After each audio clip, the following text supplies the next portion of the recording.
প্রায় 1 ঘন্টা ধরে মুষলধারে বৃষ্টি হচ্ছে। একটু পরপর আকাশে বিজলি চমকাচ্ছে আর খুব জোরে জোরে আকাশ ডাকার শব্দ হচ্ছে।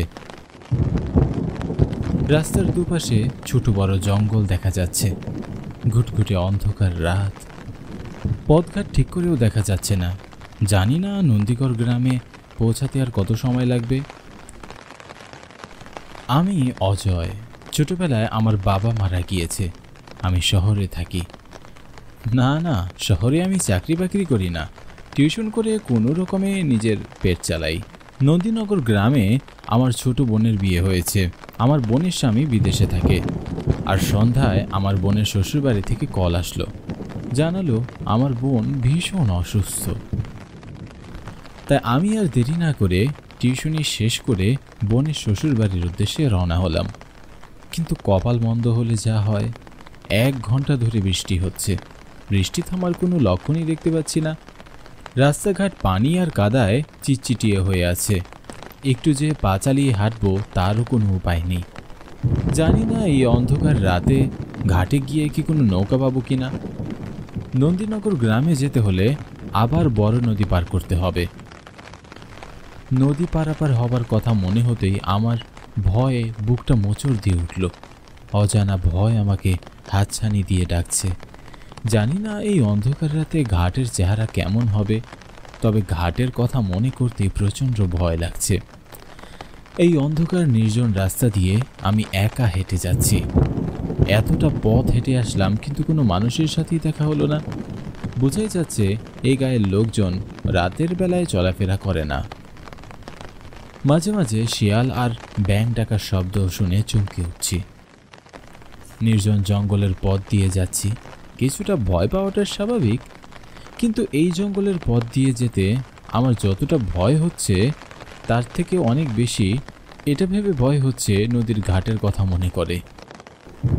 জানি না কপালে কি আছে, এও জানি না আজ রাতে নন্দীনগর গ্রামে পৌঁছাতে পারবো কিনা। এসব ভাবতে ভাবতে ঝড় বৃষ্টির মধ্যে একটা সময় আমি নদীর ঘাটে পৌঁছে যাই, আর নিজের অজান্তেই আমার ঠোঁটের কোণে হাসি ফুটে ওঠে। মুহূর্তের মধ্যে আমার সমস্ত ভয়, দুশ্চিন্তা, সংকোচ কেটে যায়। আমি বুঝতে পারলাম ঘাটে একজন মাঝি নৌকা নিয়ে বসে আছে। অন্ধকারে তার চেহারা ভালোভাবে বোঝা যাচ্ছে না। বিজলি চমকানোর আলোতে দেখতে পেলাম তার পুরো শরীর ভিজে চিটচিটে হয়ে রয়েছে। আমি বেশ অবাক হলাম। এমন ঝড় বৃষ্টিতে তিনি ভিজে নৌকায় বসে আছেন। তারপর আমি মাঝিকে বললাম, ও মাঝি ভাই, আমাকে একটু নদী পার করে দিবেন? আমি নন্দীনগর গ্রামে যাব। অনেক রাত হয়ে গেল যে।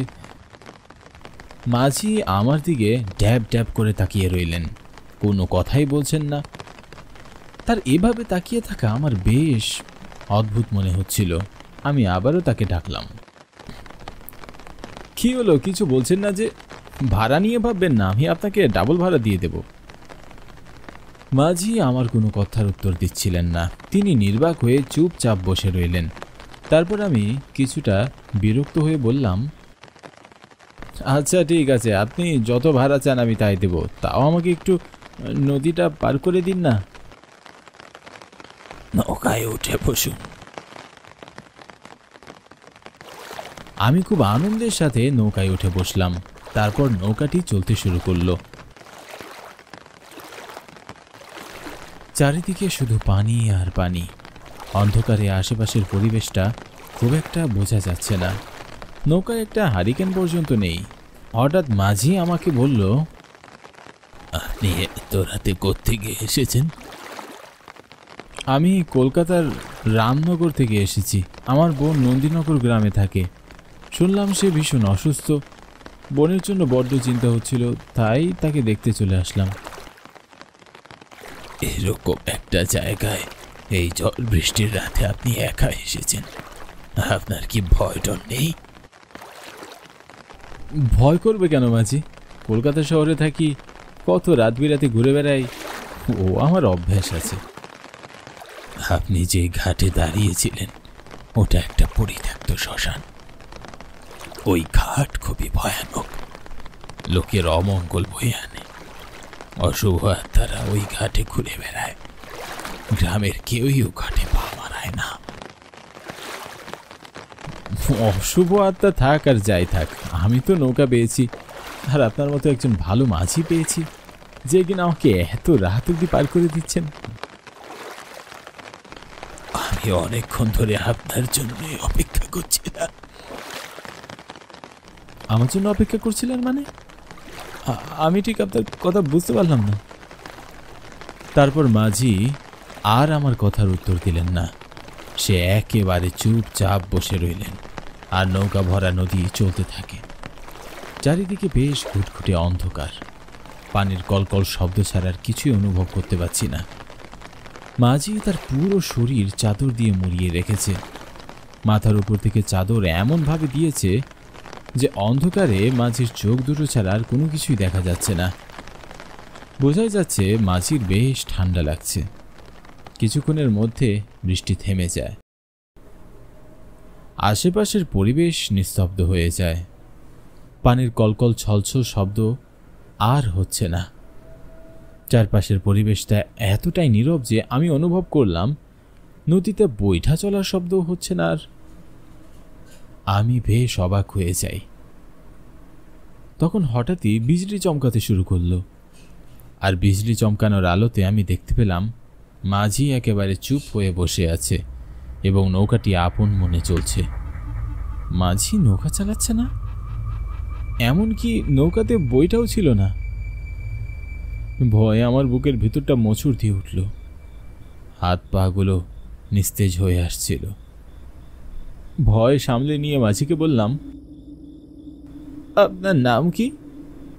আপনি কি এই গ্রামেই থাকেন? তিনি আমার কথার কোনো উত্তর দিলেন না, চুপচাপ বসে রইলেন। কিছুক্ষণ অপেক্ষা করে আমি আবারও বললাম, আপনি এত রাতে নৌকা নিয়ে ওই ঘাটে বসেছিলেন কেন? মাছ ধরতে গিয়েছিলেন নাকি? কিন্তু কই, নৌকায় তো কোনো জালও দেখতে পাচ্ছি না। তিনি আমার একটি প্রশ্নের উত্তর দিলেন না, আর আমার দিকে আবারও ড্যাব ড্যাব করে তাকিয়ে রইলেন। বিরক্ত হয়ে আমিও ওনাকে কোনো প্রশ্ন করলাম না। কিছুক্ষণ পর নৌকা নন্দীনগর গ্রামে ঘাটে এসে পৌঁছালো। আমার সকল বিরক্তি ক্লান্তি যেন মুহূর্তের মধ্যেই কেটে গেল। আমি অত্যন্ত আনন্দের সাথে মাঝিকে বললাম, ঘাটে চলে এসেছি, বলুন আপনাকে এখন কত টাকা দিতে হবে? কোনো টাকা দিতে হবে না আমাকে, আপনি যান। এ কেমন কথা বলছেন? আপনি এত রাতে এই ঝড় বৃষ্টির মধ্যে কষ্ট করে আমাকে নন্দীনগর গ্রামে পৌঁছে দিলেন, টাকা তো আপনাকে নিতেই হবে। কত টাকা দিব তাই বলুন, আপনি যত টাকা চাইবেন আমি তাই দেব। মাঝি আমার কথার আবারও কোনো উত্তর দিল না। তিনি চুপচাপ নৌকায় বসে রইলেন। কি হলো মাঝি, আপনি চুপ আছেন কেন? বলুন কত টাকা দিতে হবে আপনাকে?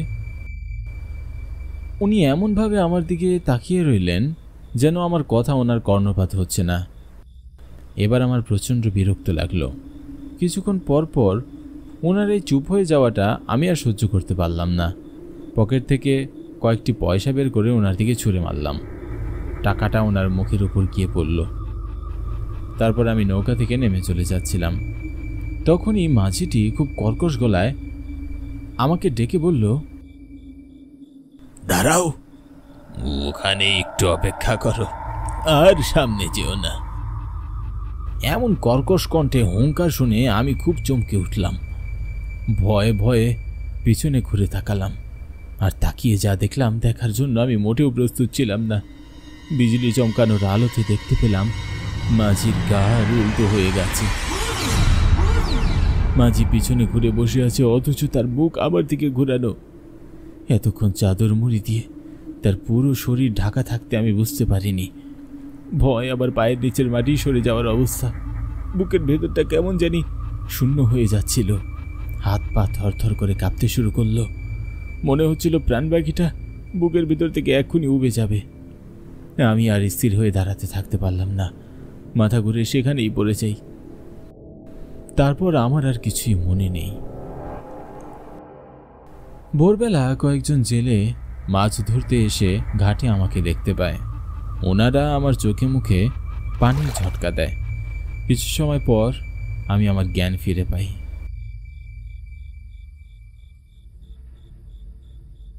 কে আপনি? কোত্থেকে এসেছেন? এই ঘাটে এখানে অজ্ঞান হয়ে পড়ে আছেন কেন? আমার রাতের ঘটনা সব মনে পড়তেই ভয়ে আমার পা ঠান্ডা হয়ে যাচ্ছিল। তারপরে আমি ওনাদের সব ঘটনা খুলে বললাম। আমার কথা শুনে ওনারা বেশ অবাক হলেন। বড় বড় চোখে আমার দিকে তাকিয়ে বললেন, শুনে আমার মনে হচ্ছে আপনার কোথাও কোনো ভুল হচ্ছে। আমাদের এই নদীতে ঝড় বৃষ্টির সময় কোনো নৌকা চলে না, আর বিপদে পড়ে যদিও বা 1-2 টাকা নৌকা চলে, কিন্তু এই শ্মশান ঘাটের বাড়িতে কোনো নৌকা চলাচলই করে না, আর সেই ঘাটে কোনো নৌকাই থাকে না। আপনি সেই ঘাটে গিয়ে খুব ভালো করেছেন। কিন্তু আমি তো সেই ঘাট থেকেই নৌকায় উঠেছি। ঘাটে নৌকা ছিল, আর মাঝি আমাকে নৌকায় পার করে দিয়েছে। তাহলে তো আপনার হয়তো রঘু জেলের সাথে দেখা হয়েছে। রঘু ছেলে? কে উনি? রঘু জেলে এই নদী থেকেই মাছ ধরত, আর রাতের বেলায় মানুষজনকে এই নদী পারাপার করে দিত। কিন্তু হঠাৎ একদিন এই নদীতে তারই নৌকায় তার অর্ধ লাশ পাওয়া যায়।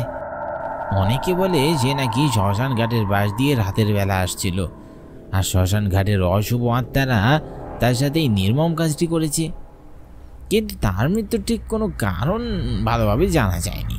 শুনেছি তারপর থেকে মাঝে মধ্যে অনেকের সাথে শ্মশান ঘাটে রঘু জেলের দেখা হয়। কথাগুলো শুনে আমার গায়ে কাঁটা দিয়ে উঠল। অনেক প্রশ্ন মনের মধ্যে ঘুরপাক খাচ্ছিল। আমি আর কারোর সাথে কোনো কথা না বলে বোনের শ্বশুরবাড়ির উদ্দেশ্যে হাঁটা ধরলাম।